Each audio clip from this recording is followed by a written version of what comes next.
wani masaukin soyayya. Tilo wanda yake taka rawar gani a fadin Najeriya duba da yake fitar da wakokin shi iri daban-daban. Na tabbatar da cewa masu fitaccen mawaƙi suna tare da mu a daidai wannan lokaci kuma a cikin wannan channel mai arba ga kasance ba goma abucin bibiyar wannan channel tabbata so da ka danna mun kalmar nan ta alamar subscribe da kuma alamar ƙararrawa domin ta ne za ka tabbatar min da cewa kana bibiyar wannan channel kuma kana saurara da dukkan wasu fitattun aika wannan muke kokari a kowane lokaci wajen ganin mun kawo muku kuma kun ji daɗin su to muna fata idan ka kasance ɗaya daga cikin fannin fitaccen mawaƙin na so da kai mai share ɗin bidiyon musamman zuwa group ɗinka na waƙar da na domin haka ne zai tabbatar min da cewa kana bibiyar dukkan fitaccen aika iri na wannan fitaccen mawaƙi wanda yake taka rawar gani a fadin Najeriya.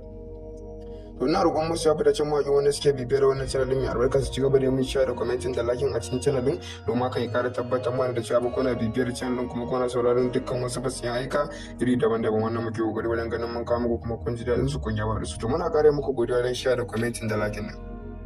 Shararrai fitacce wannan aka fi sani da Jari ke taka rawar gani a fadin Najeriya duba da yake fitar da wakokin shi iri daban-daban. Na tabbatar da cewa masu yawa ga kasance ba goma abucin bibiyar wannan channel tabbata so da ka danna mun kalmar nan ta alamar subscribe da kuma alamar ƙararrawa domin taka ne za ka tabbatar min da cewa kana bibiyar wannan channel kuma kana saurara da dukkan wasu fitattun aika wannan muke kokari a kowane lokaci wajen ganin mun kawo muku kuma kun ji daɗin su to muna fata idan ka kasance ɗaya daga cikin fannin fitaccen mawaƙi na so da kai mai share ɗin bidiyon musamman zuwa group ɗinka na waƙar da na domin haka ne zai tabbatar min da cewa kana bibiyar dukkan fitaccen aika iri na wannan fitaccen mawaƙi wanda yake taka rawar gani a fadin Najeriya.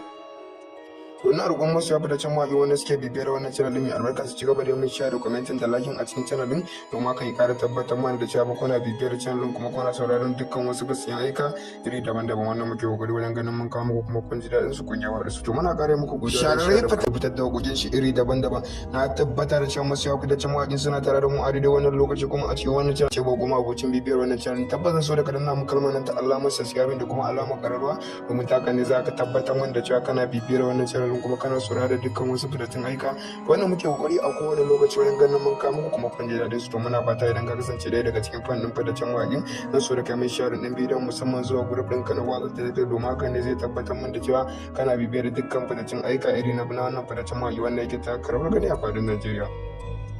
Ina roƙon masu fitaccen mawaƙi wanda suke bibiyar wannan channel mai albarka su ci gaba da yin share da commenting da liking a cikin channel din domin haka ya ƙara tabbatar mana da cewa kuna bibiyar channel kuma kuna sauraron dukkan